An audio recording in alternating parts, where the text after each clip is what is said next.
Cerca Teleeuropa sul tuo Play Store o Apple Store e scarica la nostra app.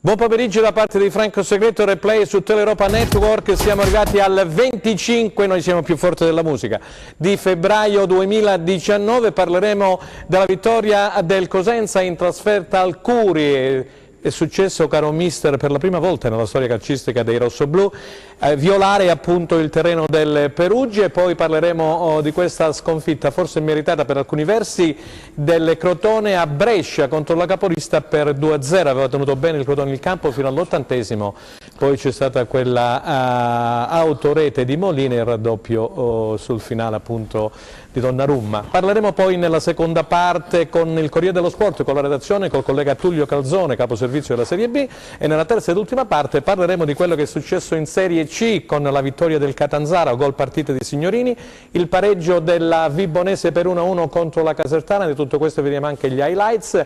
Poi parleremo anche della vittoria del Rende, che è tornato ai 3 punti dopo 2 mesi e mezzo, 3-1 contro la Virtus Francavilla dell'ex allenatore Brunello Trocini.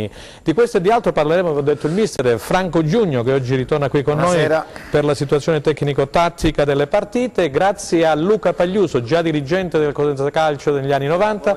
Grazie Luca, reduce da Madrid, mi dicono. Grazie per aver accettato l'invito e naturalmente, come sempre, con noi il nostro compagno di viaggio e di avventura vestito di azzurro, un azzurro forte oggi, Aldo Cennamo. Sei carico, Aldo? Tutto a posto? Molto. Hai parlato col Presidente? A proposito, al Presidente Guarascio gli auguri, oltre che per i 105 anni del Cosenza Calcio, un buon compleanno anche al Presidente, che ieri ha festeggiato appunto i suoi anni. E allora, io ringrazio Enzo Leonetti come sempre in regia, poi abbiamo Luca, chi c'è Costanzo, Giuseppe Costanzo alla messa in onda, Michele Cava che dirige la Camera, e li ringrazio. Andiamo a vedere subito, caro Enzo Leonetti, i risultati della Serie B con la relativa classifica generale. Ecco qua, poi li andiamo a commentare insieme, vediamo quello che ha detto questo turno di campionato. Brescia Crotone 2-0, Carpi batte Spezia 3-2, Cittadella Lecce 4-1, a Cremona l'Ascoli ha battuto la Cremonese per 1-0, Foggia Benevento 1-1, questa partita ha interessato direttamente anche il Cosenza, poi Verona Salernitana 1-0, Livorno Venezia 1-0, a Perugia il Cosenza, come diceva in apertura, ha vinto per 1-0 col partita di Bruccini sul rigore, e Pescara batte Padova 2-0, doppietta di Mancosso. Allora andiamo a vedere subito la classifica generale che vede al comando il Brescia. In questo turno diciamolo che ha riposato il Palermo, quindi il Brescia che allunga la formazione di Corini si porta a 46 punti, 42 per il Palermo, 41 per il Pescara, 40 punti per il Benevento, 39 per il Verona, 38 per il Lecce, 34 per lo Spezia, poi a 33 punti il Cittadella, 32 Perugia, 31 Salernitana, 30 punti il Cosenza che fa un grosso balzo in avanti, poi a 28 l'Ascoli, 27 la Cremonese, 26 il Venezia, 23 il Livorno, 22 il Foggia, 21 il Carpi, 19 punti per il Crotone, messo veramente male mister, 18 punti il Padova, e di questo veramente siamo tutti un po' dispiaciuti. Cosa ha detto questo turno di campionato mister Franco Giugno? Ha detto che il Cosenza viaggia a avere spiegate, a dire la verità, da un bel po'. Ma quello che mi fa piacere rimarcare è che gioca a un gran bel calcio per dire la verità da sempre.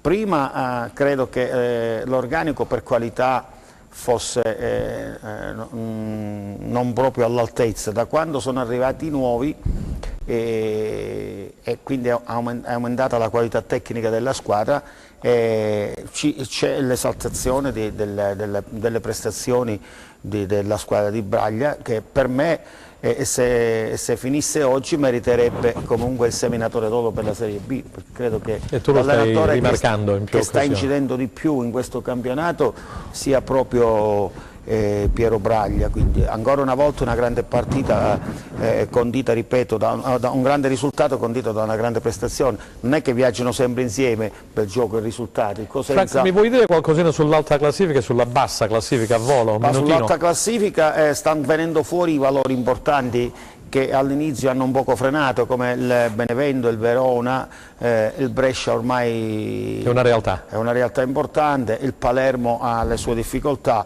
ha frenato un po' il Lecce, questo mi dispiace, che la squadra di Riverani è dotata davvero di un grande organico e credo potesse fare qualcosa di più a Cittadella.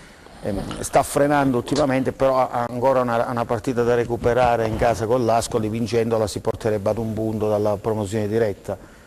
In basso il Crotone, ahimè, credo che per l'ennesima volta porta a caso un risultato negativo, sono troppe partite che questo succede, non può essere più un caso, anche se, come dicevamo prima con Luca, è comunque dotata di un ottimo organico.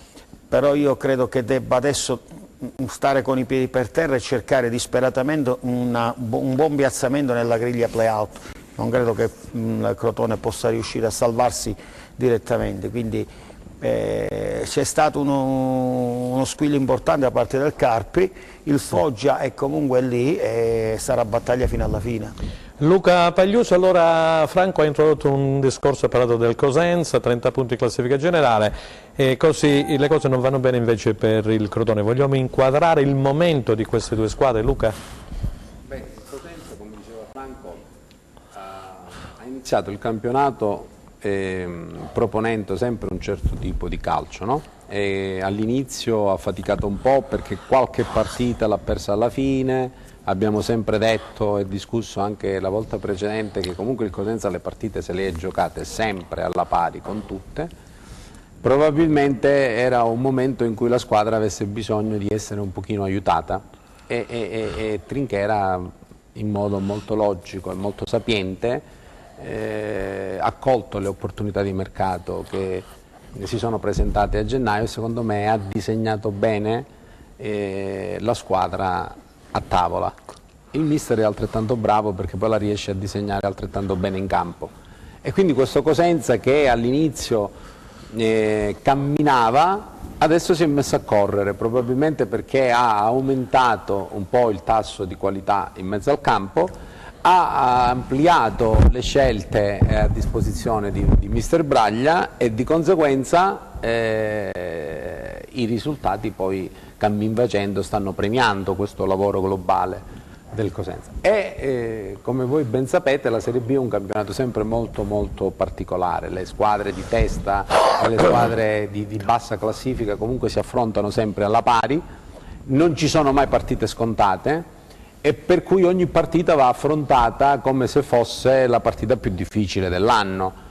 E quella di domani per il Cosenza sarà la partita più difficile dell'anno, perché se il Cosenza dovesse riuscire a ripetere la prestazione di Perugia, ma delle ultime, e vincere, e a quel punto per il Cosenza si potrebbe aprire un nuovo scenario, cioè quello dei playoff, che per Cosenza sarebbe un premio straordinario, per questa tifoseria meravigliosa sarebbe giusto continuare questa fase entusiasmante, per terra, giustamente. E poi sarebbe un giusto premio per Braglia, per Trinchera, per i ragazzi, per il presidente, sarebbe una cosa molto bella. Quindi credo che la partita di domani per il Cosenza sia uno la snodo partita fondamentale, più difficile dell'anno. Vincere significa mettersi alle spalle la bassa classifica e cominciare a guardare con entusiasmo. Poi mi dici qualcosa sul Crotone, fammi sentire Aldo Cennamo. Allora Aldo, sei pure tu d'accordo con quello che hanno detto sia mister Giugno che Luca Pagliuso? Ma è normale, hanno fatto una disquisizione che condivido in pieno, è stata una vittoria secondo me che ha capovolto tutta la situazione nei bassi fondi della classifica. Il Cosenza è riuscito anche con queste vittorie a portarsi giù alcune squadre importanti, Cremonese, lo stesso Venezia. Il tuo amico Zenga mi pare che sia giù, no? Di 4 punti. Adesso bisogna fare quest'altro passo domani, però quello che stiamo dicendo spesso noi partita dopo partita, questa partita col Carpi la devi giocare pensando solo al Carpi e non pensando a quello che poi sarà col Foggia, mi pare, il prossimo venerdì. Bisogna giocarla questa partita. Questa partita è una partita, come dice Luca, difficile, e se tu riesci a portare a casa i 3 punti hai veramente davanti una prateria, sia perché le squadre che stanno in alto, come il Brescia, il Benevento, il Verona, ma non ci sono squadre che stanno un pochino sopra di noi, come la Salernitana, Cittadella, per esempio, il Palermo e via dicendo, che tu li potresti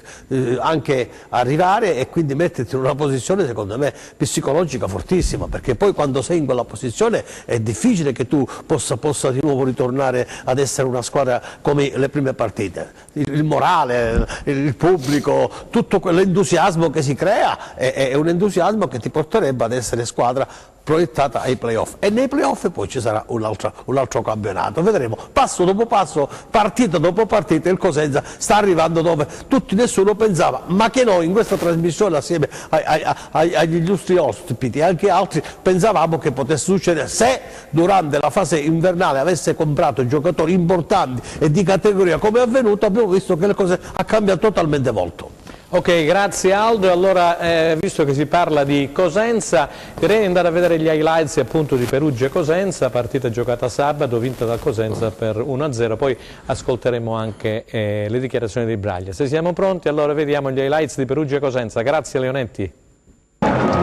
Spegne con un successo le 105 candeline il Cosenza, che nell'anniversario dell'avvio del movimento calcistico cittadino festeggia con la vittoria in esterna a Perugia la terza stagionale in cadetteria. Un 1-0 inaspettato, soprattutto perché la squadra di Braglia si presenta al Curi con una rosa risicata, falcidiata da infortuni e squalifiche, spinta dall'affetto di oltre 900 tifosi che hanno sfidato le temperature gelide per sostenere i rossoblù in una gara condizionata dal vento forte. Parte subito arrembante il Cosenza, che mette i brividi agli umbri con Capella, la sua incornata però è imprecisa. 7 minuti più tardi l'episodio che sblocca il risultato. Mungo entra in aria e viene messo giù da Moscati per il signor Prontera di Bologna e calcio di rigore. Sul dischetto si presenta Bruccini, che spiazza Gabriel e firma il vantaggio dei Lupi, la seconda rete in 2 gare.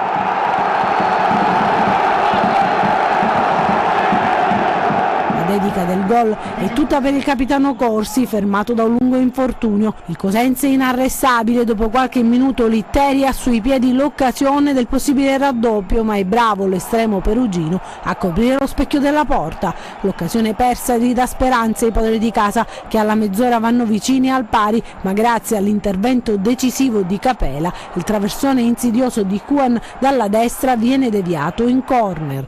Da qui in poi la gara scivola via senza troppi sussulti sino alla ripresa, dove il Perugia prova a raddrizzare la sfida, ne sta corre ai ripari inserendo Sadiq al posto di Han, ma non sortisce gli effetti sperati, e così dopo la girandola di cambi anche in casa Cosenza con l'ingresso di Garritano ed Izco si giunge al 44esimo, alla munizione per Mungo, che salterà la sfida di martedì con il Carpi, e nel recupero concesso dal direttore di gara gli ospiti chiudono in 10 uomini per l'espulsione di Dermacu, che stende Sadiq al limite dell'area. Al triplice fischio e festa per il Cosenza, che torna a casa con un ottimo successo che porta i Lupi a 3 punti dai playoff e condanna il Perugia al terzo KO di fila.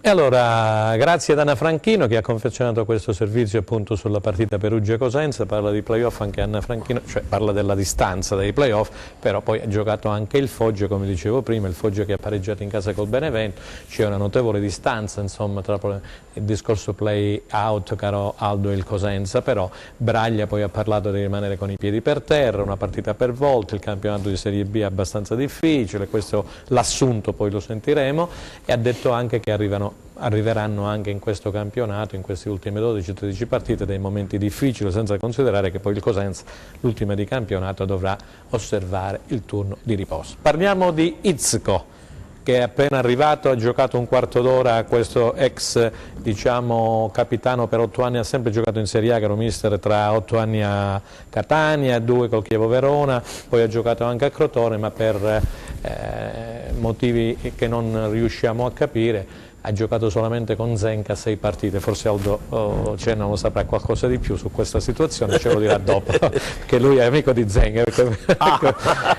E poi c'è da dire che dobbiamo fare un in bocca al lupo a Corsi, che oggi appunto si è sottoposto a intervento chirurgico al ginocchio, al centro chirurgico toscano di Arezzo, è stato operato dal professor Cerulli, quindi ad Maiora complimenti, in bocca al lupo naturalmente per il futuro, perché è stato veramente un giocatore valido per il Cosenza, capitano da 6 anni con la maglia rossoblù. A lui i complimenti sono arrivati da tutti i tifosi e naturalmente un in bocca al lupo per il futuro. Poi c'è da dire che domani il Cosenza ritornerà in campo, così come il Crotone, c'è questo turno infrasettimanale, il Cosenza ospiterà alle 21, signori miei, sperando che non faccia questo freddo, il Carpi, che è una formazione che ha vinto in rimonta per 3-2 contro lo Spezia, però è nel bassifondo della classifica, occupa appunto il terzultimo posto. Nel Cosenza, dicevo, mancheranno tra gli indisponibili trovati ormai, che è assente da tanto tempo, Corsi, poi c'è anche Embalo che ha avuto un problema muscolare e Id, problema molto più serio, sempre muscolare. Poi aggiungo appunto gli squalificati, Dermaco e Mungo. Sarà un Cosenza da tutto, come dire, ma Braglia è già abituato, dice io non parlo mai degli assenti, da rivedere la difesa, perché mancheranno 2 perni importanti come appunto Id e Dermaco. Franco, che vogliamo dire? Vogliamo analizzare questa situazione, diciamo, di queste tante lui assenze? Rimane con i piedi per terra, essendo un allenatore esperto navigato, sa i pericoli che ci sono dietro l'angolo partita per partita. In cuor suo sa perfettamente che stanno facendo cose egregie, che possono continuare, arrivato a questo punto, come diceva Luca, anche coltivare un sogno che fino a 2 mesi fa sembrava utopia. Sta gestendo alla grandissima il gruppo di giocatori che ha a disposizione, e in questo confermo quello che diceva Luca prima. È stato bravo il direttore sportivo ad ampliargli la rosa, ad ampliargli soprattutto a livello di qualità, e in questo disegno rientra anche l'acquisto di Isco, visto gli infortuni a lunga scadenza dei difensori. Hanno pensato bene di reperire questo giocatore di grande esperienza sul mercato. Anche se in età abbastanza avanzata, però bisogna stringere i denti per 4 mesi, viva Dio, insomma, con l'esperienza che ha lo potrà fare tranquillamente. C'è stato già un assaggio domenica scorsa, quindi ha bagnato l'esordio domenica, ha rotto il ghiaccio, quindi ecco, adesso si presenta magari l'occasione giusta per farlo giocare, e servirà di sicuro un giocatore con così tanta esperienza. Quindi chapeau a Braglia, che sta gestendo la squadra in modo davvero ottimo, soprattutto in questi ultimi periodi dove gli infortuni e gli squalificati sono tanti, e lui riesce comunque a mettere in campo una squadra competitiva che, come dicevamo prima, produce un buon calcio e produce soprattutto risultati. E qui io volevo chiedere appunto il discorso della duttilità proprio a Luca Pagliusso di Braglia, perché erano fuori gli esterni Embalo e Baez per squalifica, così come Tutino, e è tornato alla difesa 3-5-2, quello che si è visto a Perugia, mentre contro il Carpi dovrà necessariamente tornare alla difesa 4 proprio per l'assenza di 2 difensori centrali importanti, quale Dermaco squalificato e Ida infortunato. Cioè riesce sempre a trovare la quadratura del cerchio. Sì, ma i complimenti ormai per il mister si sprecano, per cui lo definirei un allenatore tradizionale moderno, nel senso che comunque è un allenatore esperto, navigato, che ha fatto tanto nella sua carriera, tant'è che molto tempo fa già la dirigenza nostra negli anni pensava già a Braglia quando lui allenava il Catanzaro, se ricordate bene. Sì, come no. Sì. Sono passati forse quasi 20 anni, ancora il mister lì, significa che è un uomo al quale bisogna riconoscere il suo valore, che è assoluto, e nello stesso tempo riesce sempre comunque a dare alla squadra quei concetti giusti, moderni, di una squadra comunque sempre equilibrata tra i reparti, tra le cose. E inizialmente dicevamo che la qualità della squadra, o comunque l'organico, era un po' ridotto. Lui ha fatto di necessità virtù all'inizio, Adesso la società gli ha messo a disposizione una rosa un pochino più ampia, nonostante la sfortuna in questo momento lo stia comunque falcidiando tra infortuni, squalifiche, comunque riesce a mettere sempre un 11 competitivo, e il fatto stesso che ieri abbia vinto a Perugia è un grande merito, perché ai nostri tempi noi lì a Perugia non vincevamo mai. Mi ricordo uno scontro per la Serie A che fu quando c'era Galeone a Perugia e Mutti da noi, perdemmo 2-1, ci fece gol Negri e Allegri e accorciò Cristante, quindi voglio dire, sono state sempre partite molto belle, era uno stadio per noi tabù, ogni volta che andavamo là ci lasciavamo le penne e qualche volta tiravamo fuori un pareggio, ma uscivamo sudati, e invece questo Cosenza è andato a Perugia, è andato in vantaggio, ha retto, ha tenuto botta, quindi lascia ben presagire per il futuro. Ripeto, se il Cosenza domani vince, parte un nuovo campionato, ed è l'augurio che faccio a tutti i tifosi, alla squadra, che tutti noi ci auguriamo che il Cosenza domani riesca a coronare questa bella vittoria. Allora, Enzo Leonetti, poi faccio intervenire Aldo Cennamo su quello che ha detto mister Braglia. Ringraziamo Pippo Gatto, il nostro amico carissimo e collega, ci ha fornito appunto questa intervista. Vai Leonetti, Braglia. Bisogna fare complimenti ai ragazzi, capito? Quello sì, perché i ragazzi se lo meritano per i sacrifici che fanno e per tante altre cose. Sono contento, veramente, sono contento per la gente, sono contento per i ragazzi, sono contento per la società, però mi auguro che martedì ci sia lo stadio pieno, perché ultimamente ci hanno un pochino lasciato soli per vari motivi, no? Lo sciopero, le cose che bisogna anche rispettare, però ora stringiamoci tutti insieme intorno a questa squadra, dacci la mano. Stringiamoci tutti intorno a questa squadra e che i tifosi ci diano una mano, è stato molto chiaro allenatore. Come? Stringiamoci a corte, siamo pronti al lavoro. Aldo, allora, vi dico che sta andando molto bene la prevendita, si parla così di circa 10.000 spettatori, domani sera alle ore 21, ripeto, Cosenza Carpi alle ore 21, allo stesso orario ci sarà anche a Crotone Palermo. Aldo, io mi permetto di dire che quando a Cosenza qualcuno aveva immaginato di mandare via Braglia, noi siamo stati anche attaccati, Franco, perché abbiamo difeso non un allenatore, abbiamo difeso una persona per bene, perché poi questa è la verità. E oggi Luca, che è uno che di calcio se ne intende, che ha una saggezza comportamentale che non è uguale, ha detto una verità. Braglia è un allenatore che già 20 anni fa il Cosenza probabilmente pensava di portare qui. Se da 20 anni a questa parte Braglia è riuscito sempre a stare sulla breccia, a fare questi campionati, a essere protagonista dove è andato, vuol dire che questo qualche merito ce l'ha. Il Presidente è stato bravo a mantenerlo, quando tutti pressavano, quando tutti volevano che si cambiasse allenatore, il Presidente è rimasto fermo sulle posizioni, anzi ha fortemente blindato Braglia, e Braglia oggi sta raccogliendo tutto quello che sta raccogliendo.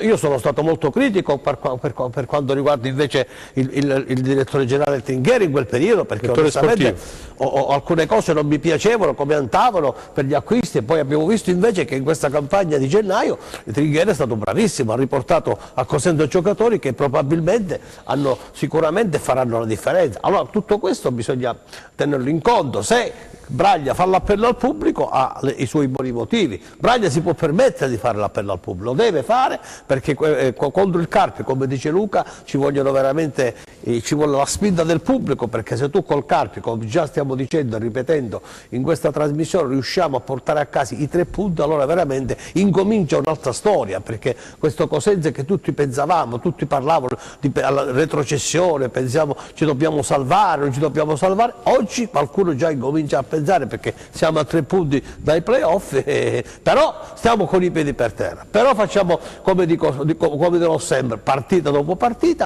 e ce la giochiamo. Il pubblico sarà il 12° uomo in campo, mi auguro che siano 10.000, così il Carpi verrà a Cosenza, si porterà a casa qualche golletto e noi risaliamo la classifica, e quindi cominciamo a pensare non più a salvarci ma a qualche altra cosa. Però il campo poi dirà la verità, partita dopo partita, perché ogni partita ha storia a sé.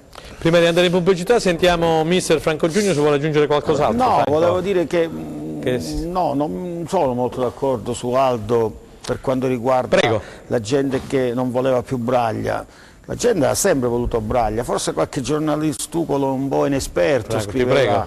Ti prego Franco, quando toccate questo tasto, io mi ricordo bene quel periodo, la gente ama Braglia. Difendo la categoria. La gente era riconoscente a Braglia, semmai c'è stata contestazione, tra l'altro molto leggera, era forse verso il direttore sportivo. Ma Braglia non ha mai avuto bisogno di essere difeso dal Presidente, si è sempre difeso da solo. E su questo io sono d'accordo, perché è stato qui da noi, ci ha messo la faccia Braglia quando le cose non andavano bene, è venuto qui, caro Aldo, caro Luca, a parlare di fronte al pubblico di Cosenza, c'era Franco, anche quando lui non faceva riconoscere come sono andate le cose. Come dicevamo prima con Luca, e lo diciamo da 4 mesi, lui comunque le prestazioni le ha sempre fatte, quindi la gente era contenta, forse non era molto contenta dell'organico che aveva a disposizione, che più volte noi stessi abbiamo detto che non era proprio un organico molto competitivo, ecco. Però lui si vede che dopo Di Marzio probabilmente è l'allenatore più amato a Cosenza, quindi lui non si è mai sentito sulla graticola, assolutamente no. Qualcuno ce l'ha voluto mettere perché lasciamo stare. Comunque si facevano già sulla stampa dei nomi per studiare Braglia. Hai detto bene, Franco fa bene, hai detto bene Franco, si facevano già i nomi. Vogliamo parlare della guerra mondiale, per cortesia, ma cerchiamo di parlare dell'attualità e del futuro, no? È inutile che parliamo della guerra mondiale. Era una disquisizione, Franco, ogni tanto benissimo, ecco, bene, fa bene Leonetti a fermarci perché andiamo in pubblicità e dopodiché insomma parleremo di cose serie con Corriere dello Sport. Restate con noi, grazie.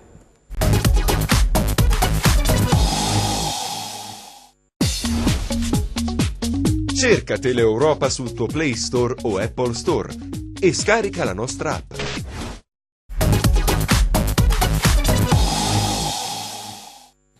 Rieccoci insieme per la seconda parte di Replay. Allora, nel frattempo che io vado ad introdurre il Crotone, prego la regia di mettersi in contatto con il Corriere dello Sport, con la redazione, con l'amico e collega Tullio Calzone. Allora, Franco, introduciamo questo Crotone, nonostante una discreta partita a Brescia, purtroppo è uscito sconfitto per 2-0, la classifica piange sempre di più, la squadra è in ritiro, poi sentiremo anche Stroppa contro un giocatore ex Carpi Magiac, mi pare, no? Ha detto questo signore con me non giocherà più perché ha applaudito l'arbitro, si è fatto espellere, insomma. Poi sai, c'è l'adrenalina a 1000, per quando ci sono queste situazioni di bassa classifica, c'è l'ansia che ti assale. Introduciamo il Crotone, vediamo praticamente... Piove sul bagnato. Io credo che sia una questione arrivata a questo punto, come dicevamo all'inizio, strutturale. Cioè, sono state giocate 20 partite fino a questo momento. Ne sono rimasti 13. 13 sono rimasti. 24. Se i pitagorici stanno comunque sempre nei bassifondi della classifica, non può essere più un caso. È vero che secondo noi, però siamo all'esterno e non conosciamo le cose, la squadra ha ben altri valori, ma se dopo più di 20 partite la squadra non riesce ad emergere, evidentemente ci sono dei problemi strutturali importanti, non lo so se siano psicologici, non lo so se siano di personalità, non lo so se siano di carattere, non credo siano tecnici perché i giocatori comunque sono buoni, però fa difficoltà a fare gol, fa molta difficoltà a fare gol, quindi è vero che crea qualcosa ma non segnano, quindi è una questione strutturale, hanno cambiato 3 allenatori, cioè prima uno, poi un altro, poi di nuovo un altro, quindi se non riesce a nessuno di questi a mettere rimedio, evidentemente il problema è di struttura. Ritengo a malincuore, lo dico, che sia difficilissimo uscire definitivamente dalla zona retrocessione. Speriamo che possa confermarsi nei play-out e una griglia play-out magari favorevole a loro, però domenica arriva il Palermo, quindi sai, poi si accavallano situazioni su domenica, domani sera. Domani, quindi non lo so, io speriamo davvero di cuore come calabresi, come sportivi, che il Crotone ce la possa fare, però sarà dura. Sarà duro, dice Franco Giugno. Sentiamo l'analisi invece di Luca Pagliuso. Tu conosci anche la famiglia Brain, è una situazione un po' delicata lì a Crotone. C'è poco da aggiungere a quello che ha già detto Franco.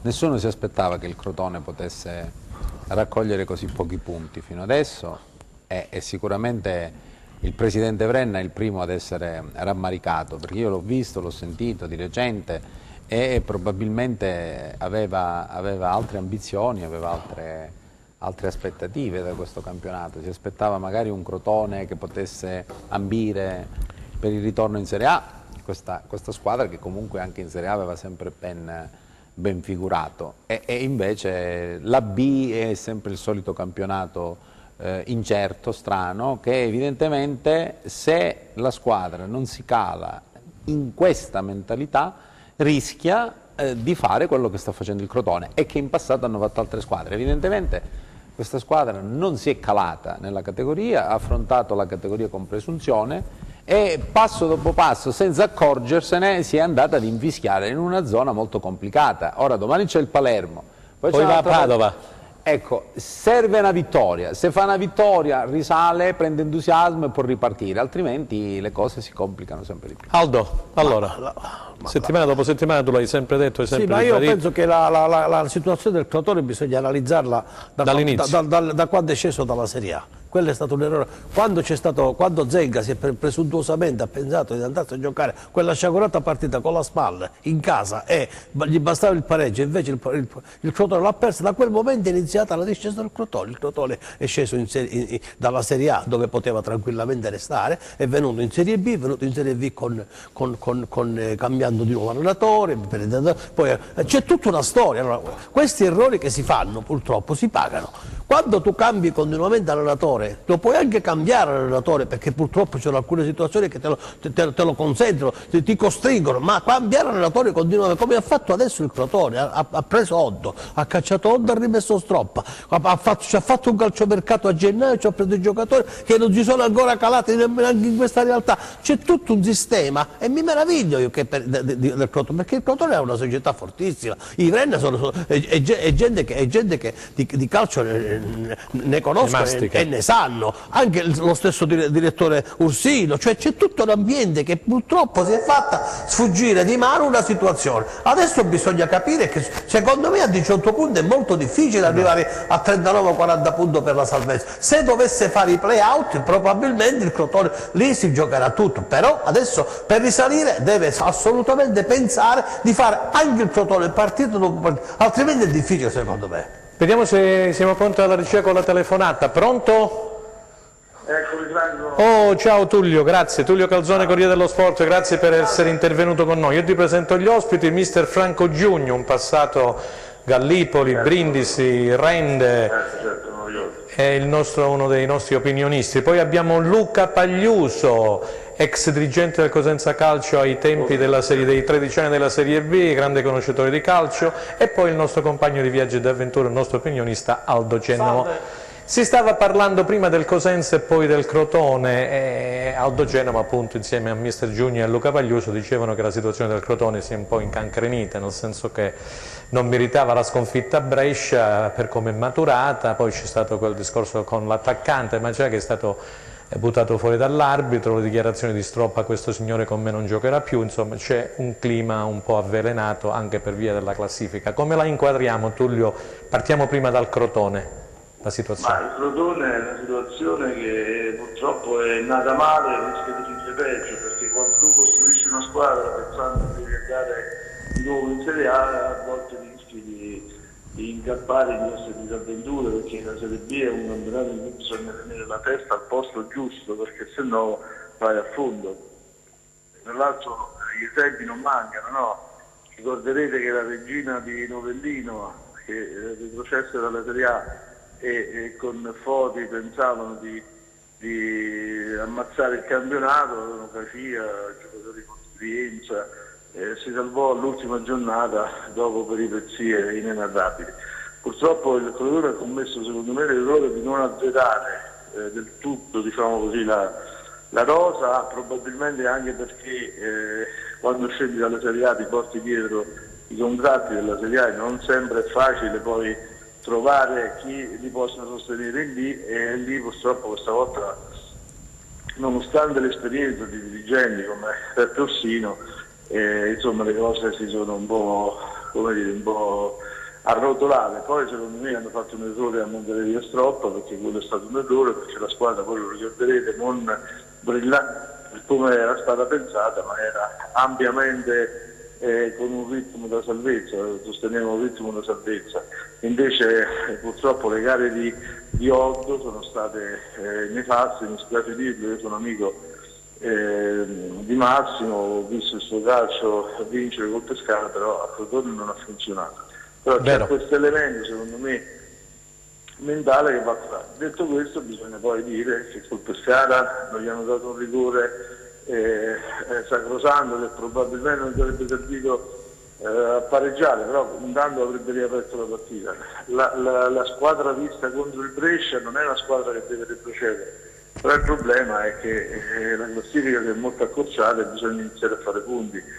E adesso arriva il Palermo, che è in una situazione, voglio dire, ha perso il primato, quindi verrà sicuramente qui a fare la partita. Il Crotone adesso bisogna vedere se la squadra effettivamente, come dice Stroppa, lo segue, oppure ci sta chi è che non ha capito che qua il rischio è che retrocedi, e passare in 2 anni dalla Serie A alla Serie C potrebbe essere non solo una penalizzazione tecnica, ma comportare guai molto molto grossi. Allora, questo per quanto riguarda il Crotone. Per quanto riguarda la situazione del Cosenza, dopo questa impresa di Perugia, come la inquadriamo? 30 punti, domani si prevedono intorno a 10.000 spettatori, questo scontro con il Carpi di Castori, che è uscito vittorioso dalla sfida contro lo Spezia, diciamo una partita da scintille. Sì, penso proprio che sia il termine giusto. Sono 2 ragazzi del 56, sono 2 dei tecnici più esperti della serie B degli anni 50, ma non mi ricordo se sono tutti e 2 del 56, ma comunque Castori del 54, ma comunque sono 2 dei 3 veterani della categoria, sì, che praticano un gioco secondo me abbastanza speculare dal punto di vista mentale, dal punto di vista della mentalità e della filosofia che la dipende, perché sono 2 tecnici che badano molto alla sostanza e poco, diciamo, all'effimero.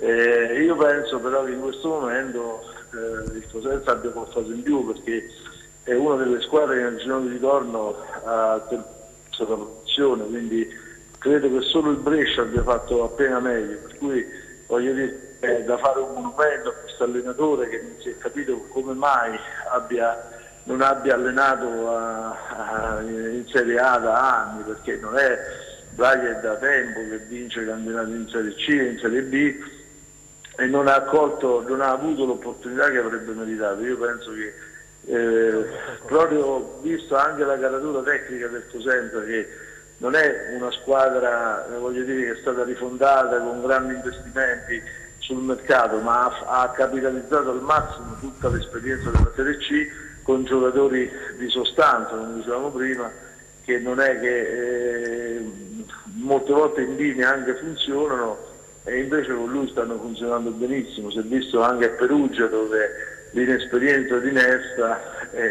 voglio dire, ha ampliamente amplificato, diciamo così, i meriti di questo allenatore, perché Braga poi gli ha dato una lezione anche tattica, non soltanto perché ha vinto la partita, ma anche dal punto di vista dell'organizzazione di gioco. Insomma, penso che il Cosenza possa essere certamente considerata una delle rivelazioni del campionato, senza dimenticare come si era partiti, per cui mancherebbero pure i punti col Verona, che sono stati sottratti, diciamo, per via di quelle note vicende che abbiamo un po' del famoso terreno di gioco impraticabile. Esattamente. Sentiamo Aldo Cennamo, una domanda per te da parte del nostro amico Aldo. Una semplice domanda: secondo voi, secondo la stampa, a quanti punti potrebbe esserci la salvezza? Considerato che lei prima ha detto una cosa importante, che Braga non è stato mai in Serie A, speriamo che ci vada con il Cosenza.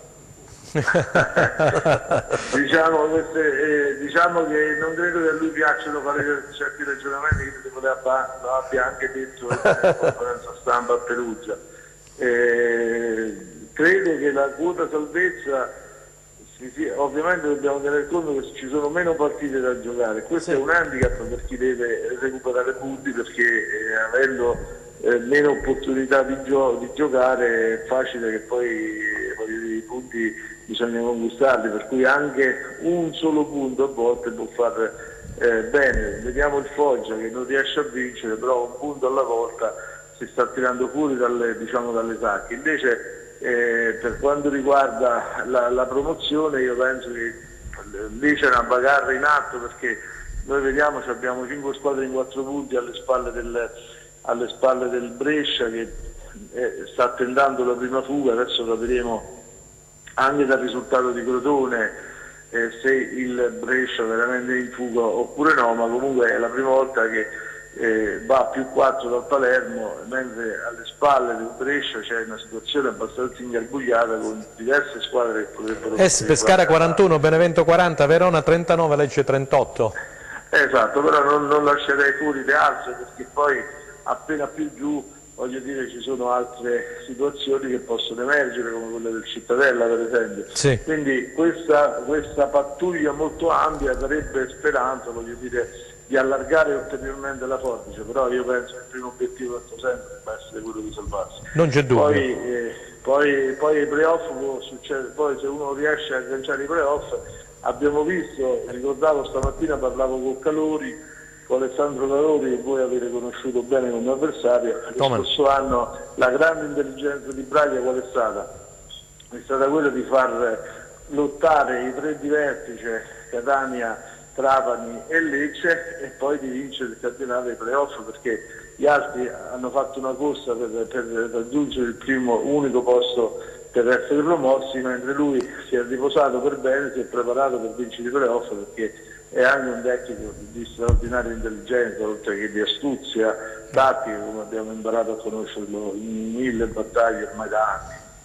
40-41 dicono gli amici che ci scrivono da casa, potrebbero bastare per la salvezza, Tullio? Per la salvezza dovrebbe essere intorno ai 40-41 punti, c'è chi dice 42, perché però adesso per esempio già quest'ultima giornata la classifica si è un po' spaccata ancora ulteriormente in basso. Io penso che ci vorranno almeno 41 punti per salvarsi. Ok, grazie, molto gentile, grazie Tullio per essere intervenuto con noi, buon lavoro, alla prossima, grazie ancora. Grazie Franco, ciao. Grazie. E allora Enzo Leonetti, grazie per appunto averci messo in contatto con Tullio Calzone. Andiamo a vedere gli highlights appunto della partita che è al Rigamonti di Brescia. Il Crotone ha perso per 2-0. Brescia-Crotone, grazie. Regge per oltre un tempo il Crotone, che alla fine si piega alla capolista e torna a casa a mani vuote. I pitagorici non sfigurano al cospetto del Brescia, anzi danno filo da torcere alle rondinelle, condizionate da un organico ridotto all'osso. A nulla servono i salvataggi di Cordaz, che al 34esimo della ripresa non può nulla sulla punizione di Tonali, che genera una mischia in aria all'ultimo tocco di Indoi, che riesce a precedere Molina e a sbloccare il risultato. Il Crotone rimane in 10 per l'espulsione per proteste di Masciascio e non riesce a dare concretezza alla sua reazione. Il Brescia invece trova il raddoppio nell'extra time, quando Donnarumma mette la sua firma sul successo, segnando la rete che consolida il primato dei suoi. Crotone risucchiato in penultima posizione.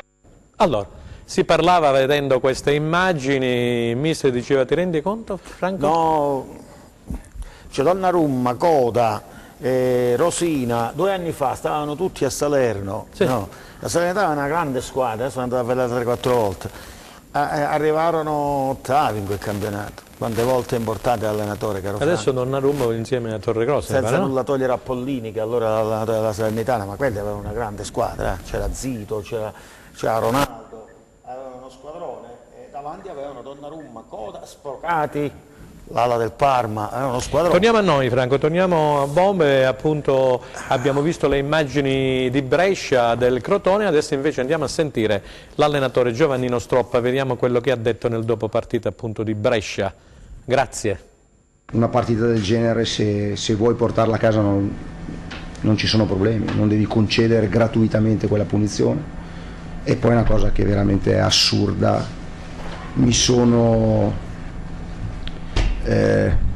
preoccupato e ho cercato di portare questo messaggio alla squadra, ma anche la società ha portato questo messaggio alla squadra, di stare tranquilli, di non reclamare. L'abbiamo fatto per tutta la partita e poi fai un cambio e in una mezza punizione un mio giocatore mi fa una cosa del genere, è assurdo, e quindi vuol dire dare una possibilità alla prima in classifica, è vero, ma a un avversario che fin lì tutto sommato aveva difficoltà a portare a casa un risultato, ed è una cosa assurda concedere una cosa così, assurdo, ed è la cosa che mi dà più fastidio al di là dei punti persi, perché si può perdere qua a Brescia, assolutamente, ma non così gratuitamente.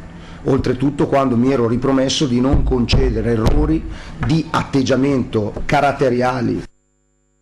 E lì fa riferimento poi a Maciano, abbiamo tagliato, e c'è uno Stroppa abbastanza risentito, Franco. Sì, anche la lui. la frustrazione di un allenatore che le sta di un provando allenatore. tutte e non riesce a venirne fuori, poi magari succedono degli episodi che sono indipendenti dalla sua volontà, come questa sciocchezza di questo giocatore che lo ha lasciato praticamente in mutande, quindi era a Carpi, lui ha già grandi difficoltà a portare a casa il punticino. Se poi si ci mettono pure i suoi giocatori con dei gesti inconsulti, allora si fa notte. Luca, che impressione hai tratto di questa intervista di Giovanni Stroppa nella dopo partita di Brescia? Io ho visto un uomo abbastanza, come dire, preoccupato, l'ha detto lui stesso. Lo è preoccupato, lo è, e magari sarà anche dispiaciuto. Lui poi fondamentalmente è un allenatore che gli piace proporre un certo tipo di calcio. L'anno scorso a Foggia lo ha fatto, lo aveva fatto anche in Serie C a Studio, molto bravo, un allenatore di livello. E tra l'altro quando era calciatore Stroppa era un signor giocatore. Come no? È stato un uomo anche di Zeman, qualità straordinarie che sul campo da allenatore è riuscito a portare avanti una certa idea. Non si aspettava probabilmente neanche lui che il Crotone, partito con ambizioni, potesse trovarsi in quelle situazioni, e delle volte per queste situazioni servono degli allenatori strutturati. E con questo cosa voglio dire? Quando una squadra è in difficoltà se c'erano quei famosi allenatori catalogati anche ai tempi antichi, c'erano quegli allenatori che dicevano sono gli allenatori giusti per salvarti. Esatto, forse per il mister Stroppa, che io stimo tanto, così come per Massimo, che Massimo è un amico, un allenatore molto bravo, ne abbiamo già parlato, forse non sono gli identici precisi degli allenatori che necessitano per queste situazioni emergenze. Che prendono in corso una squadra. Ecco, per esempio il mister Giugno, che è un allenatore molto bravo, è un allenatore di Cosenza che è partito e si è fatto da solo ed è arrivato a certi livelli per le sue qualità, per le sue capacità, per il suo voler fare calcio, e lo ha dimostrato perché bravo a lui, è riuscito ad arrivare fino ad un certo tipo. Però se uno voleva vedere giocare bene la squadra, dice prendiamo a Giugno. Se invece ti dovevi salvare, andavi a prendere un altro tipo di allenatore, dice, è sempre stato così. Aldo, allora dimmi qualcosina su quello che hai sentito di Stroppa. Franco, non è la partita di Brescia che il Crotone deve dimenticare, questa non è la partita di Brescia dove si potevano pensare di fare punti. Sono partite adesso dopo Brescia il Crotone deve cambiare passo, se è in grado di farlo. Se non è in grado di farlo, i 18 punti sono 18 punti. È chiaro che adesso diventa difficile, c'è un fattore psicologico, c'è tutta una situazione, ti viene, quando tu vai in campo adesso ti viene una cosa pazzesca, non sai, la palla ti scotta tra i piedi. Bisogna, giustamente come dice Luca, bisogna avere saggezza, l'allenatore deve essere bravo a far capire ai giocatori che bisogna giocare partita dopo per vincere, per cercare di salvarsi. Se il Crotone ce la farà a salvarsi, farà un miracolo, perché è un miracolo che deve fare, perché come ha detto il collega del Crotone dello Sport, a 41 punti è la salvezza, il Cosenza c'è da 18, deve fare altri 23 punti, mi sembra un'impresa veramente pazzesca, però con la squadra che ha, con i giocatori che ha, con l'allenatore che ha, con la struttura che si ritrova, ce la può fare. Saggezza comportamentale e soprattutto capacità che quando si va in campo da squadra operaia e non da squadra ballerina che va lì a farsi la passeggiata. No, ci vai con il coltello tra i denti, altrimenti non ti salvi più. Io volevo chiedere prima di andare in pubblicità a mister Franco Giugno cosa occorre in questi casi, Franco, il modulo, ma mettiamo a parte il modulo, uno gioca come meglio sa, eccetera, pure anche Stop sta cambiando spesso, però credo che non sia una questione di sistema di gioco, ma non è, influisce più il discorso mentale. Sta provando tutte. L'ha detto, anche la dirigenza si sta sforzando. Credo che lui sia disposto anche a mettere da parte magari delle idee precise per la squadra. È un ragazzo molto intelligente, lo era da giocatore, come diceva Luca, è stato un grande giocatore Giovannino, è un uomo molto ponderato ed si vede che è proprio dispiaciuto. Dall'intervista tu vedi proprio un uomo che soffre, soffre, la sofferenza e sente il tradimento di un suo giocatore, no? Per cui lui tutta la settimana aveva parlato di queste attenzioni, di non prestare il fianco, di non reagire a provocazioni, di non concedere inutili vantaggi ad una squadra che già prima in classifica e quindi è forte di per sé, quindi gli sfugge di mano anche la situazione normale, no? La gestione normale, cioè la gestione degli uomini. Magari questo succede forse pure perché, come diceva Aldo, lo stress, i giocatori magari hanno paura, quindi accumulano uno stress, sicuramente una tensione maggiore, un'adrenalina superiore, però sei un professionista, quindi certe volte bisogna anche comportarsi in un certo modo perché si possono fare dei danni incalcolabili alla squadra. Quindi. Luca, senti, tu sei stato dirigente, eccetera, secondo te come la stanno vivendo a Crotone la famiglia Vrenna, Peppe Orsino? No, è da tempo che non si trovavano in queste situazioni, sono molto provati pure loro? Provati, ma anche spiazzati. Sono situazioni brutte. Se ci sei abituato a convivere con la salvezza, allora ti allinei, altrimenti fai fatica. Ok, restate con noi, andiamo nuovamente in fascia pubblicitaria, poi nella terza parte parleremo di quello che è successo in Serie C con gli highlights e presenteremo il prossimo turno di Serie B e di Serie C. Grazie, pubblicità.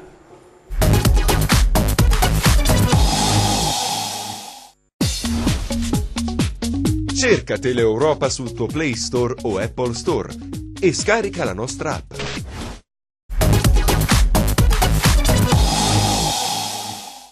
Terza ed ultima parte di replay, allora andiamo ad aprire quello che è il discorso della Serie C. Dicevamo pari per la Vibonese, ritorna alla vittoria il Rente dopo 2 mesi e mezzo, ha battuto per 3-1 la su Francavilla, vittoria del Catanzaro con gol di Signorini sul Monopoli, invece è stata sconfitta la Regina a Castellammare di Stabia per 1-0, quindi contro la prima della classe. Andiamo a vedere i risultati completi, grazie Leonetti, eccoli qua. E allora, Catanzaro dicevamo Monopoli 1-0, Juve Stabia batte Regina nei minuti finali 1-0, Paganese Bisceglie 0-0, Potenza Sicola Leonte è stata rinviata, Rende batte Francavilla 3-1, Siracusa Rieti rinviata, poi Trapani Cavese 2-2, Vibonese Casertana 1-1, Viterbese batte Catania 2-0, questa forse era una sconfitta inaspettata, è stato messo in discussione anche l'allenatore a Catania. No, perché la Viterbese è una buona squadra. La Viterbese è una buona squadra, la Viterbese è una squadra che pensava in cuor suo di fare cose strabilianti come sta facendo l'Endella. Sì, però c'è questo che sta recuperando, sta giocando 3 partite a settimana, anche perciò, questo ha influito. Come organico è una squadra forte. No, io mi riferivo al Catania, perché siccome avevo letto le dichiarazioni di Monaco, dice... L'ho visto in grande difficoltà quando ho giocato con il Rende in casa, che vinse quella partita a stento e nemmeno in modo meritato, quindi una squadra che ha difficoltà a fare gioco, a proporre gioco. Una squadra abbastanza vecchia dal punto di vista proprio dell'età, che sta soffrendo questa categoria che non è niente di eccezionale. Quindi... Enzo, mi mandi la classifica generale della Serie C per favore, così andiamo a vedere. La Juve Stabia è sempre al comando, 61 punti per la Juve Stabia, 55 per il Trapani, e poi al terzo posto il Catanzaro con 51, 10 punti in meno della Juve Stabia, poi a 50 il Catania, 39 la Casertana, 38 il Monopoli, la Regina a 37, poi a 36 Vibonese, poi a 35 Potenza Rende è rientrato con la vittoria di ieri nella zona playoff, poi è a 33 il Francavilla, Viterbese 32 insieme alla Cavese, 31 per la Sicola Leonzio, 25 Siracusa, 23 Bisceglie, 22 Rieti, Paganese poi chiude con 10 punti, il Matera come sappiamo è stato escluso dal campionato e quindi gli è stata tolta l'affiliazione da parte della FIGC. Allora, vogliamo andare a vedere allora gli highlights che ha confezionato il collega Gianluca Pasqua della redazione, che ringraziamo, che riguardano appunto le squadre calabresi di Serie C. Grazie Leonetti. È un Cosenza dal grande cuore, e non solo, che raccoglie finalmente quanto seminato in un girone d'andata caratterizzato da tante occasioni perse. Il cammino dei lupi, dal ritorno in campo dopo la sosta, ha un ritmo decisamente più alto rispetto a quello tenuto in avvio di campionato. Certo, pesava sul rendimento del rossoblu. Non è questo il servizio che chiedevamo era quello sulla Serie C, questo era invece il Cosenza. Allora, cominciamo a parlare, entriamo subito in studio e parliamo della vittoria del Rende, Franco, che è tornato appunto ai 3 punti dopo 2 mesi e mezzo, 3-1 contro la Virtus Francavilla. Sì, tra l'altro contro un ex che a Rende ha fatto molto bene, che è Brunello Trocini. Era ora, insomma, no? Dopo tante amarezze, addirittura imbarazzanti, insomma, 8-9 partite con un punto solo. Cioè, era il minimo che la squadra tornasse quantomeno a ridare la soddisfazione della vittoria ai propri tifosi, come dici tu, da più di 2 mesi. Anche se si sta giocando a porte chiuse proprio perché per motivi praticamente, visto lì di sicurezza, sì, per la rotonda lì, quindi sono già 2 partite che il Rende non ha tifosi al seguito. Ma questo è importante fino a un certo punto, visto che allo stadio ultimamente stavano andando in pochissimi, perché quei pochi tifosi che vanno avevano perso fiducia nella squadra. L'ultima volta che sono andato io c'erano più di 500 spettatori, sì, quindi compresi gli ospiti, quindi era una squadra che era in discesa, era in caduta libera, la gente si lamentava, insomma. È vero che non rischi niente per quanto riguarda le zone basse, perché sono imbarazzanti le zone basse di questa Serie C. Se tu pensi che la salvezza dopo quante partite, che questa era la 20... Franco, abbiamo visto la classifica, scusami perché stavo parlando con la regia, perché siamo pronti col servizio. Possiamo riprendere il discorso dopo, che siamo pronti con la regia, con appunto gli highlights, e poi continueremo a parlare con Mr. Giugni. Andiamo a vedere gli highlights, grazie. E mentre il Trapani frena, il Catanzaro continua la sua marcia spedita. Non è stato facile avere ragione di un Monopoli solido e collaudato. Dopo un primo tempo non proprio spettacolare, la rete di Signorini sugli sviluppi di un corner battuto da Giannone ha sbloccato la gara e regalato il successo che vale il 3° posto solitario ai giallorossi. Torna a successo il Rende. Nel silenzio del Lorenzon, per la seconda volta a porte chiuse, i biancorossi di Modesto hanno vinto contro la Virtus Francavilla guidata dall'ex Bruno Trocini. In vantaggio i padroni di casa grazie al gol di Rossini, implacabile sotto porta. Pareggio immediato dei pugliesi con Marino, bravo a staccare di testa e a battere Borsellini. Nella ripresa ha avuto la meglio la voglia di vincere del Rende. Azione insistita, quella del nuovo vantaggio, siglato da Borello, e gran gol sul calcio di punizione di Franco per il 3-1 definitivo. Non è bastato alla Vibonese giocare in superiorità numerica gran parte della gara contro la Casertana. L'espulsione di Vacca al 35esimo del primo tempo ha lasciato i falchetti in 10. La rovesciata vincente di Camilleri nella ripresa aveva fatto ben sperare, ma nel finale, su torre di Pascali, Mancino è riuscito a girare a rete, battendo Zaccagno per la rete dell'1-1 definitivo. E allora abbiamo visto gli highlights, abbiamo visto molto belli i gol del Rende, sì, specialmente quello di Franco. Sì. Stavo dicendo, c'è una grande confusione, chi ha giocato 24, chi 25, chi 26, 25 il Catanzaro ha giocato 25 partite, 27 ha giocato il Trapani, 26 la Juve Stabia. Questa è la Serie C, lo stiamo dicendo da tanto tempo, la Serie C che va assolutamente...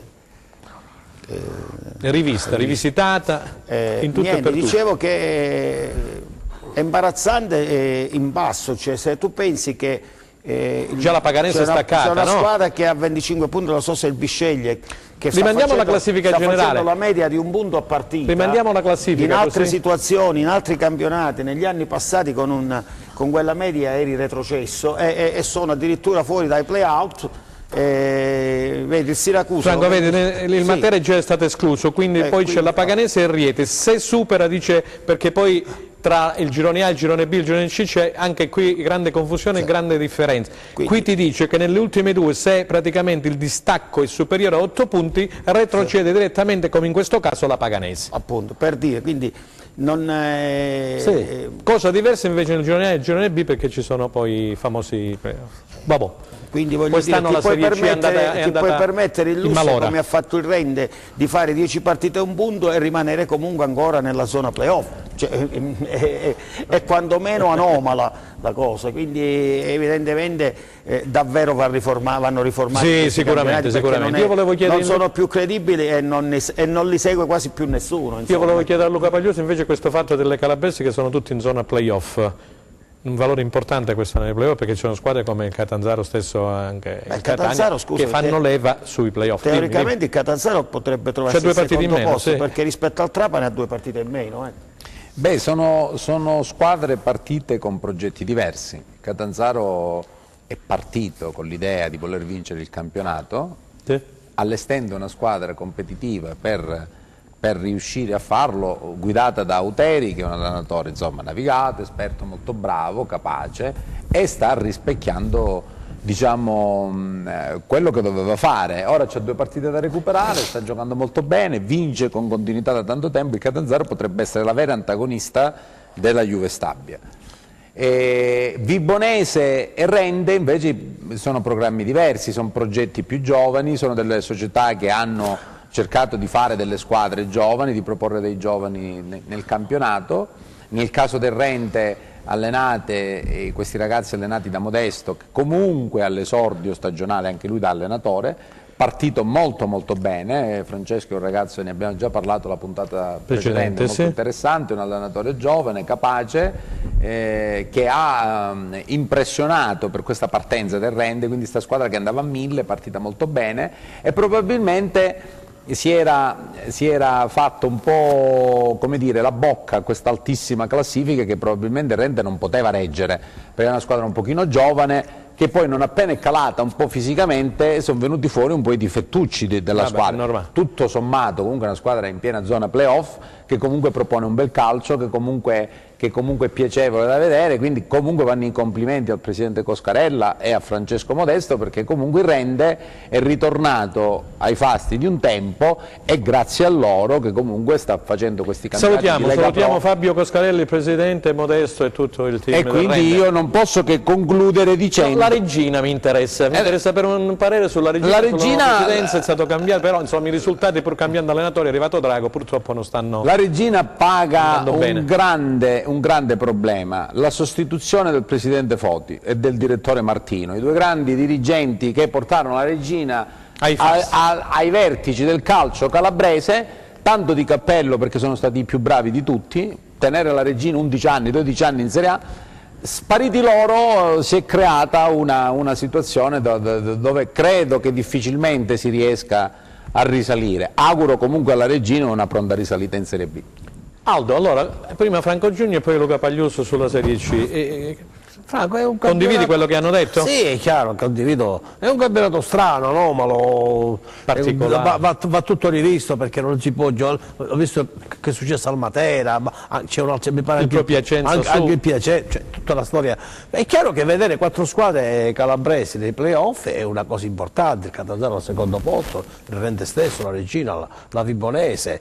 Però è chiaro che adesso il Rende da 9 sconfitte, adesso fa questo 3 punti e si riporta lì, vuol dire che è una classifica un pochino, non dico falsata, ma una classifica che secondo me con un punto ti porti in alto, con un punto rimani dove sei, cioè non si va da nessuna parte. È una situazione in Serie C che va assolutamente rivista. Se queste del calcio non si mettono in testa che va rivista, questi campionati, abbiamo visto che non c'è pubblico, non ci va nessuno, perché purtroppo non è seguita la Serie C, tranne alcune squadre, la Juve Stabia e forse il Catania, Catanzaro Catanzaro, però Franco, ma anche a Reggio, adesso il nuovo impulso col presidente Gallo. A Reggio 300, 400, 500 persone, che può fare anzi sta facendo miracoli, Coscarelli e Modesto, a Vibo la stessa cosa, cioè questo campionato è un campionato che va rivisto, perché altrimenti il prossimo anno secondo me difficilmente vedremo squadre importanti, squadre che vanno lì a giocare e ti saluto. Benissimo. Enzo Leonetti, allora dovremmo avere Modesto, visto che avete parlato di Ciccio Modesto, che lo salutiamo, sentiamo cosa ha detto ieri nel dopo partita. Grazie, Modesto del Rende.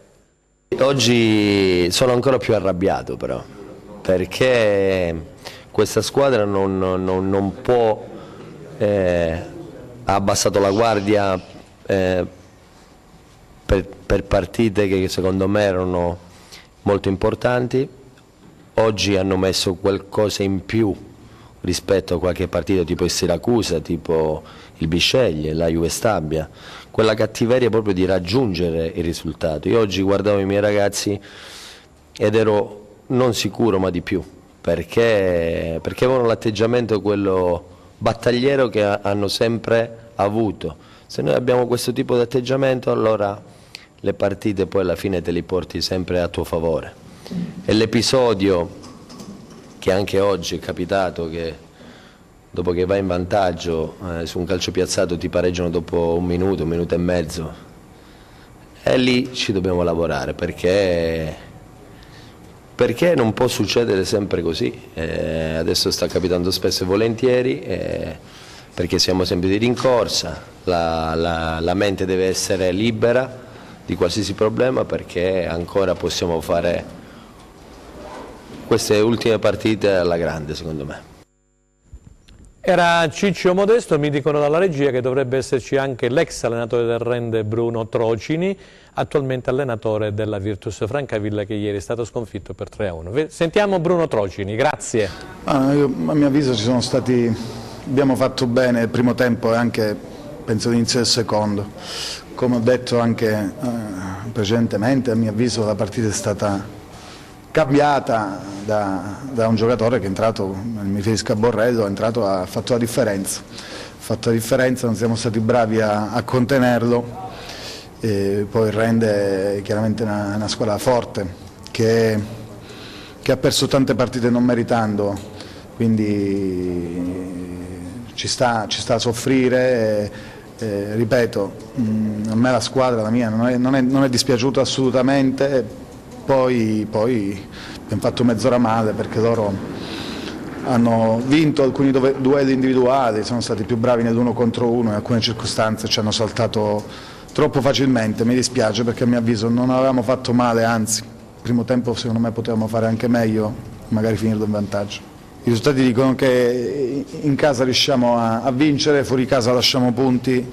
Abbiamo vinto a Rieti un mese fa, poi ci sono state 3 sconfitte, direi 2 delle quali per 1-0 anche a mio avviso immeritata. Oggi abbiamo fatto mezz'ora male, non bene. Appena arrivato al campo sicuramente è stato emozionante rivedere le tante persone con le quali ho passato tanti anni belli, poi dopo il fischio inizio è passato tutto. Ok, c'è stato anche un amarcord da parte di Bruno Trocini, ha ricordato gli anni belli passati a Rende, ha reso omaggio a questa vittoria del Rende che se l'è meritata, ha parlato anche della sua squadra, però a questo punto io direi di andare a vedere il prossimo turno della Serie C, così chiudiamo con la C e poi apriamo il prossimo turno della Serie B. Vediamo se siamo pronti, andiamo a vedere appunto le partite, perché vi anticipo già che il Rende giocherà lunedì prossimo sul Rai Sport a Reggio Calabria contro la Regina, lunedì sera, quindi lunedì prossimo, con inizio alle ore 20:45. E allora Bisceglie Catanzaro, Casertana Juve Stabia, poi abbiamo Catania Potenza, Cavese Siracusa, il Trapani avrà i 3 punti a tavolino perché era in previsione il discorso con Matera, l'incontro, poi Regina Rende, ne abbiamo già parlato, lunedì prossimo, lo ripeto, con inizio alle 20:45 sul Rai Sport, Rieti Viterbese, Sicola Leonzo e Paganese, Francavilla Vibonese. Allora Franco, vogliamo dire qualcosina di queste sfide, diciamo, Bisceglie Catanzaro in particolare, poi Regina Rende, che è appunto il derby? Sì, la partita più interessante potrebbe essere proprio Regina Rente come derby. Sì. Poi Catanzaro credo che si reca a Bisceglie con un campo difficile, in casa sono una squadra difficile da affrontare, poi è un ambientino niente male, quindi hanno la necessità di fare punti perché loro sono l'ultima squadra attaccata ai play-out.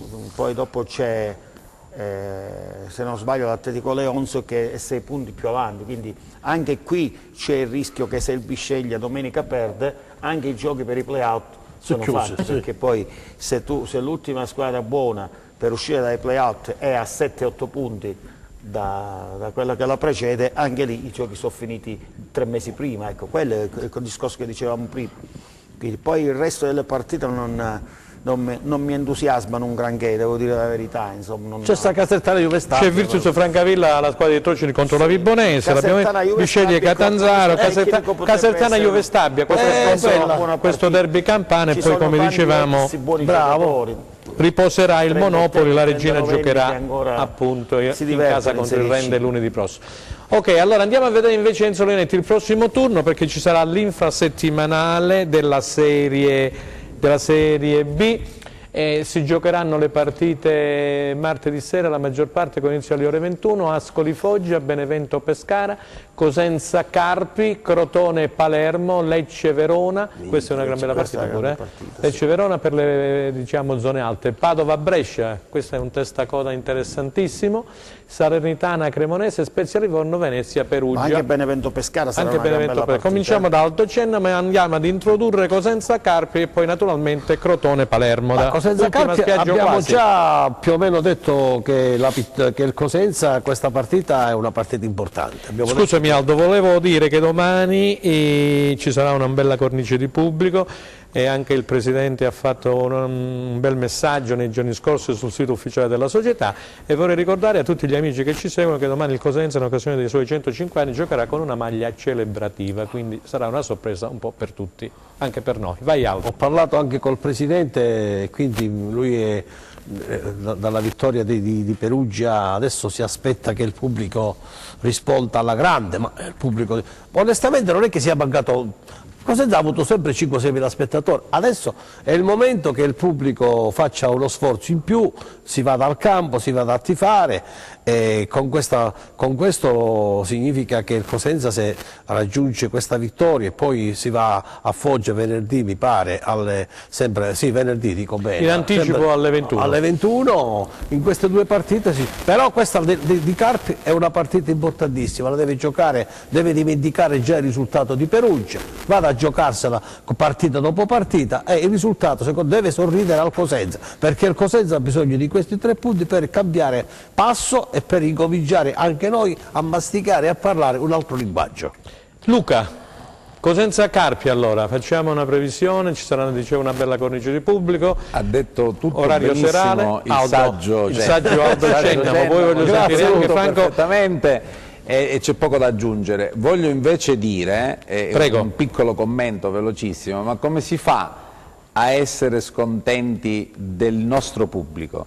Allora io credo, si diceva che il Presidente si aspetta un po' di più, il Mise, i tifosi, ma è il pubblico più bello, caloroso, numeroso della Serie B. Questi si presentano fuori casa in 2000, in 3000, ora con un pizzico di nostalgia voglio ricordare che c'è stato un anno di campionato dove noi siamo stati 16 giornate primi in classifica, noi un pubblico così non l'abbiamo mai avuto.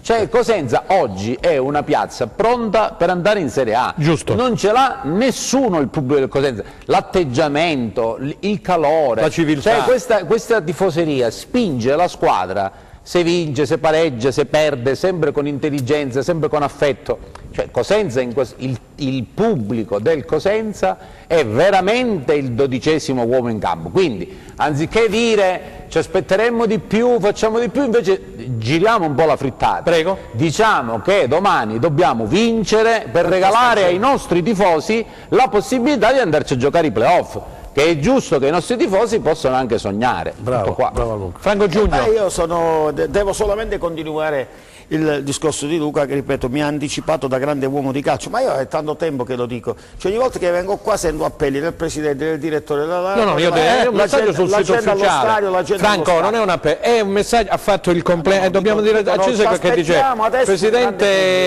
il presidente Eugenio Marascio ha fatto gli auguri di buon compleanno al Cosenza Calcio per i suoi 105 anni e ha detto che sono state raggiunti molti traguardi come la Coppa Italia, vittoria, era questo il discorso, e sperando che ce ne siano altri in futuro, e già col Carpi che sarà una battaglia. Ogni volta un appello, ma se sono sempre in 7.000, 8.000, 9.000 non è un appello, Franco, no, sempre appelli, io li sento pure, per me sono degli appelli. Ma era sul sito della società, Franco, allora, sul sito della società. No, io li sento nelle interviste che dicono adesso ci aspettiamo grande pubblico. Franco. No, quello era Braglia, io sto parlando del presidente Guarascio. Io parlavo di Braglia, Anche in altre trasmissioni, altri personaggi. Perciò io mi riallaccio al discorso di Luca, in questo sono un poco polemico, perché Cosenza offre una grande tifoseria, non c'è bisogno che vengano sollecitati i tifosi, perché di per sé sono calorosi, sono educati, no, hanno davvero raggiunto una maturità che è fuori dal comune, sono sempre in 6, 7.000, 8.000, 9.000, negli altri stadi li vediamo vuoti, se si gioca alle 21, santi Dio, martedì sera, con -2, con questo 3, freddo, mica si può pretendere che si va in 15.000, voglio dire, no? Allora, se domani sera saranno 8.000, 9.000, 10.000, con questo freddo bisogna ringraziare e, come diceva Luca giustamente, capovolgere la cosa, giochiamo per regalare una vittoria a questi 8.000, 9.000, 10.000, non sempre dire adesso ci aspettiamo il grande pubblico, il grande pubblico Cosenza ce l'ha già. Allora, Palermo ultima spiaggia, per il Crotone si giocherà pure alle 21, alle Zioscira, domani sera, martedì sempre allo stesso orario del Cosenza, Crotone-Palermo. Crotone-Palermo è una bellissima partita. Il Palermo, scusami, ha riposato la scorsa sera l'ultimo turno e quindi il Brescia è andato a 46, è rimasta a 42 la formazione di Stellone. Ritengo che il Palermo sia la squadra più quadrata, è costruita meglio per andare in Serie A e al di là delle dicerie extra tecniche fuori dal campo vedo il Palermo la squadra più tosta ed è l'avversario più difficile che domani potrà capitare al Crotone, perché è una squadra che difende bene e quando riparte però ha osservato 2 turni di riposo. Ha osservato dei turni di riposo, c'è questa situazione societaria lì a Palermo che ha messo un po' in però il Palermo c'ha Foschi che comunque è un grande uomo di calcio, c'ha un buon allenatore, c'ha una grande squadra, Nestorowski e quant'altro, per cui per il Crotone domani è la partita più difficile. Se mi posso permettere di aggiungere, io al posto del Crotone cercherei di fare una prestazione importante e soprattutto di non perdere. Anche perché poi vai a Padova. Da Padova ancora le giornate ci sono, se hai fretta di recuperare, che vuoi vincere a forza, poi magari le perdi le partite. Se invece sei paziente e cominci a muovere la classifica un pochino alla volta, è facile che il Crotone possa risalire. Benissimo, e allora ecco, ci stanno chiudendo. Volevo giusto volevo giusto sentire Aldo, ma non ce lo consente, consente Enzo Leonetti dalla regia che ci dà. Va bene, comunque prima di salutare 30 secondi ti do, non di più, 30 secondi. No, ma io dico per quanto riguarda il Crotone. Sì, è chiaro, il Crotone. Guarda, io ritengo che il Crotone questa partita la vinca. Benissimo. Ok. E allora, siamo arrivati anche per oggi alla fine di questo replay, grazie a mister Franco Giugno, grazie a Luca Pagliuzzo per l'apporto dato alla nostra trasmissione, grazie al nostro compagno di viaggio e d'avventura Aldo Cennamo. Vi ricordo che domani ci sarà il turno infrasettimanale della Serie B, ne abbiamo parlato abbondantemente, alle 21 si giocherà al Marulla tra il Cosenza e il Carpi, mentre alle Zioscire si giocherà Crotone-Palermo e mentre la Serie C andrà in campo domenica prossima, solo il Rende giocherà il derby di Reggio Calabria lunedì con inizio alle 20:45. Da parte di Franco Sorghetti è tutto, noi ci rivedremo lunedì prossimo. Arrivederci e restate con noi. Grazie.